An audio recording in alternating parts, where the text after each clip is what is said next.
As for Ohio State, the Buckeyes are in the 8th seed in the East. They end that 3-year drought and get themselves a tourney bid. They will take on TCU in Greenville.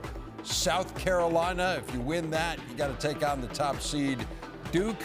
Here's the reaction from Jake Diebler.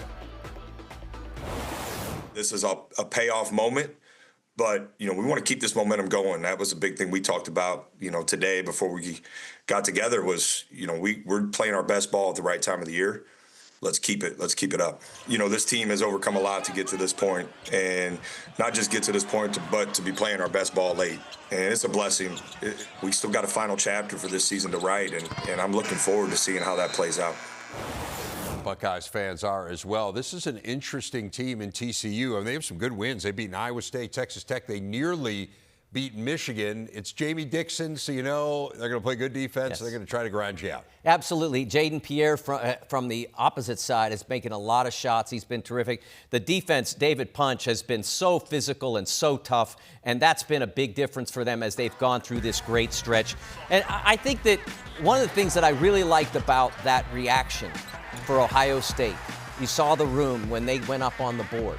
They weren't surprised because a month ago, we all thought after they lost the Virginia game, is there a path back? And they put it down and they put themselves together and they won significant games down the stretch. They won some really difficult games in the conference once they came back into the Big Ten, and they made themselves a lock for this field. And I like that confidence. Bruce Thornton, you've got the ball in his hands. Few better players to have the ball in his hands late game with a close game and the game on the line, and that's probably going to happen in this tournament. And that's why I'm taking Ohio State in that first game, because I'm taking Bruce Thornton over Brock Harding. And then when I look at the bracket, if there's any 8 or 9 seed that I think could take out a 1 seed, I'm taking Ohio State. They have the size, they have the athleticism, and they have the talent to do it. You think of Bruce Thornton, John Mobley, 2 great guards that can score the basketball at will. The development of Devin Royal throughout this season, he can match up well with Isaiah Evans, and then Amari Bynum and Christoph Tilley down low to deal with Boozer. You have 2 monsters to go inside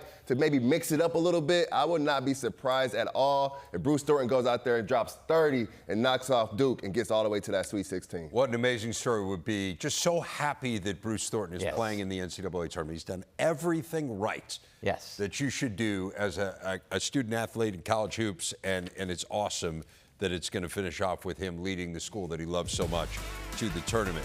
Iowa into the dance for the 5th time in 7 years, although they had missed 2 in a row. So Ben McCollum getting in his first year as the head coach of the Hawkeyes. Remember, he's a guy who's won 4 Division II national titles at Northwest Missouri State. They open up with Clemson in Tampa. If you win that, you probably got to play the Gators in their home state. Again, you cross that bridge when you come to it. Ben McCollum, happy to be in the dance. Yeah, I mean, we're excited to be able to play. Obviously we want to play well now you get an opportunity to prepare for another opponent. And I think for our fans, I think Tampa's a great destination. I think for you guys, it's a great destination. Hopefully you guys don't come with too much sunburn to the games. But no, we're excited about the opportunity, and we're going to make the most of it. Really successful first year, and it almost feels like they're going to be looking in a mirror when you take on Clemson, because it's a very similar philosophy. Team that's going to play slow. Brad Brownell known for outstanding defenses. So this is one of those games that feels like it's going to be close, it's going to be low scoring, and whoever makes a play at the end. And what I like about this for Iowa is that uncomfortability, that unfamiliarity that teams will have with how Iowa plays, with how they play at the point position with Bennett Sturtz. There's nobody in the country anything like Bennett Sturtz.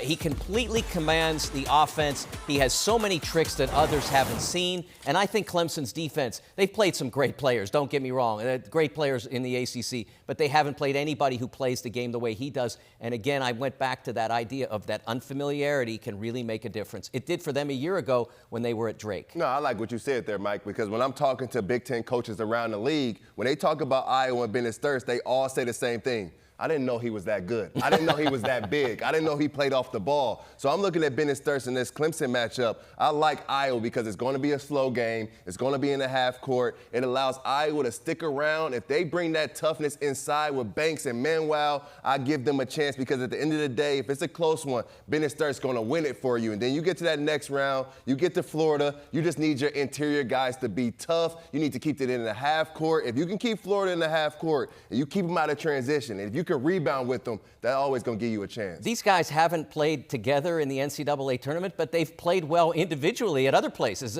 Fulgaris had a great game for Robert Morris against Alabama last year. I think they were 15 or 14. And, of course, we know that Bennett and crew won for Drake in the tournament as a 12 seed. So they know how to win in this thing. They also get a Clemson team that's reeling a little bit. Carter Welling is an outstanding player for them. Their big man tore his ACL in the ACC tournament. So really an incredible shame that he won't be able to play. And you just wonder kind of how are they going to react to that. And frankly, it's just such a big piece. You got to figure it out here on the fly. So that's certainly something that would probably favor the Hawkeyes.